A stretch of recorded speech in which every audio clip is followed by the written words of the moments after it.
So I have zero regrets about the money I spent. I would even spend it again because that was in alignment for me.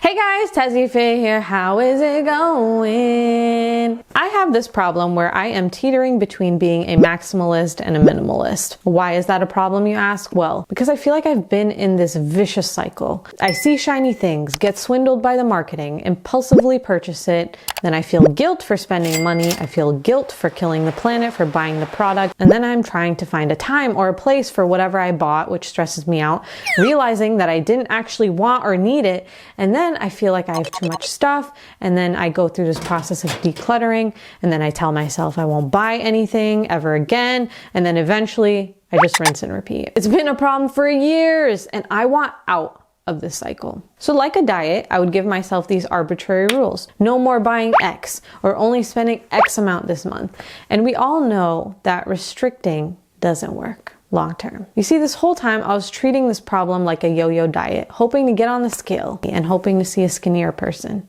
every time they flush the toilet. And it was just not working until recently, because I dug a little bit deeper. I feel like I'm starting to crack the code, like just slightly. I think I'm getting there. And it's not what you would think. It's not this idea that like, oh, money is evil and you should rid yourself of the material world and just, you know, because that's not realistic for most people, as much as I would love to do that. So we're going to talk about what I have done, or my little journey of figuring out how to get out of this cycle. All right, let's get into it.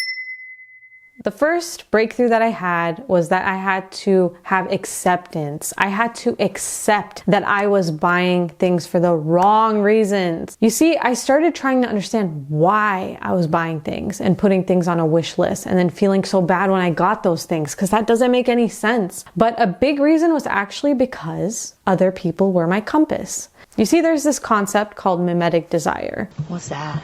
If someone with higher status than you wants something, it means it's more likely that you will want it too.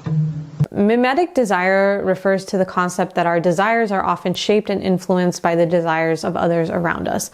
And this idea suggests that we often desire things not because we have a genuine need or want for those things, but because we see others around us desiring them and we want to fit in. So this concept was actually developed by philosopher René Girard, who argued that mimetic desire is a fundamental aspect of human behavior and that it plays a key role in social dynamics and conflicts. When I realized that, I was like, that is very interesting. And I saw this happening to me. I saw that people who had a different lifestyle, I would be around them and then I would like start wanting things. And according to Girard, mimetic desire is fueled by envy and desire to imitate others, and it can lead to competition, rivalry, and even violence. This could be material possessions, social status, social approval. I mean, basically keeping up with the Joneses. Okay, that's what's, you know, it is. And it also manifests in ways of keeping up with trends and fads. And, you know, we all just want to fit in at the end of the day. So basically I would see someone else with something or striving for something, whether that was on social media or in real life. It would be things that, oh my God, like really, like these hairbands that I bought. Like, what am I gonna do with these? I mean, regardless of this, okay? As a kid, I hated headbands. They would hurt my head. They would give me headaches. So why would I buy them as an adult? And you would think that after I realized that, I make the link that I don't need or want these things, I would stop doing this, right? Nope. If I never stop the cycle, I will destroy the planet single-handedly. And if I make it to old age, if I'm lucky enough, you will see me on Antique Roadshow. Best case scenario. Worst case scenario, there are other shows on TLC that I just don't want to be on. That's all I'm saying. So it's not about restriction. It's about alignment. Once you align yourself with what you truly want or desire, you won't fall into the trap of buying things that aren't you, that don't add value to your life in a meaningful way. And then you won't feel bad about spending money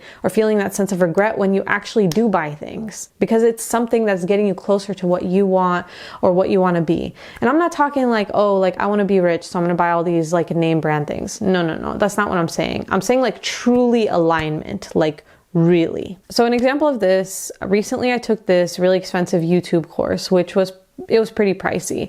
I also have an affiliate link, but I don't want to push that on you guys. But if any of you guys want it, let me know. I learned so much and I was so passionate about the course. Like I've never been so interested in class before, ever. So I have zero regrets about the money I spent. I would even spend it again because that was in alignment for me. But on the other hand, like if I use that money towards a designer handbag because I saw someone else doing that, because I have done that. I have seen like someone wearing some nice things and I'm like, maybe I should upgrade my wardrobe. And then I'm like, you know how bad I would feel about spending that money on a piece of jewelry or a bag? Not because those things are inherently like bad. It's just not what I'm personally interested in. It's not who I am. So that's something that someone else desires. And it would just add to the clutter, the stress, the guilt, the anguish. So what am I doing to be in alignment? Well, step one, I got real with myself and I decluttered accordingly. I know that you shouldn't just like dump things in secondhand places and just like pretend it's gonna go away. So I'm not encouraging people to just like do a big dump of your stuff. I just felt like it was hard for me to see the things that I had. It was unorganized,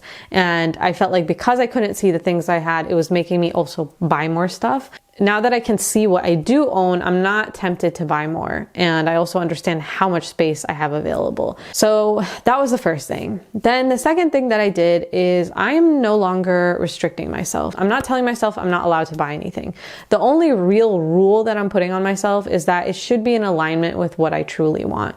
Like if it's not bringing me closer to a goal or to a version of myself that I want, or it's not a necessity, I am not buying it, period. So I'm going into that whole intrinsic versus extrinsic value thing. It has to be me. Now the next thing, I'm not using shopping as an outing anymore. I was doing that for a while where I was like, okay, I need to like blow some steam off, whatever the phrase is. And so I'm just gonna go to like Home Goods or whatever and look at stuff. And I'm not doing that anymore. I really have barely been there. On the other hand, I did get a gym membership recently, finally, that I actually like. So that's where I go when I want to leave my den, because I feel like that's more in alignment with me and what I want. Another thing, which I don't want to like fully say that I'm committing to this, like this one is going to be hard for me, but I don't want to take sponsorships on this channel unless it's like a big thing. I don't want to. It's really hard because like I am tempted. I'm like, I have to keep this channel going and I have to have some income on it. I tend to like just cave and just like take these like smaller deals, but I just don't want to do that anymore. And I want to focus on the projects that I do want to get done. That's another step for me, but I'm hoping that it's going to help me stay on track because I want to break free from this cycle. I would love to know from you guys what tips or tricks that you guys live by, what has helped you, and you know, I'll let you know if this works out, but it's going pretty good so far. So moral of the story is just be in alignment. I hope you enjoyed the video. Like, comment, subscribe. You guys are the best. All right, TazzyPhe out. Bye. This was a short one. I don't know.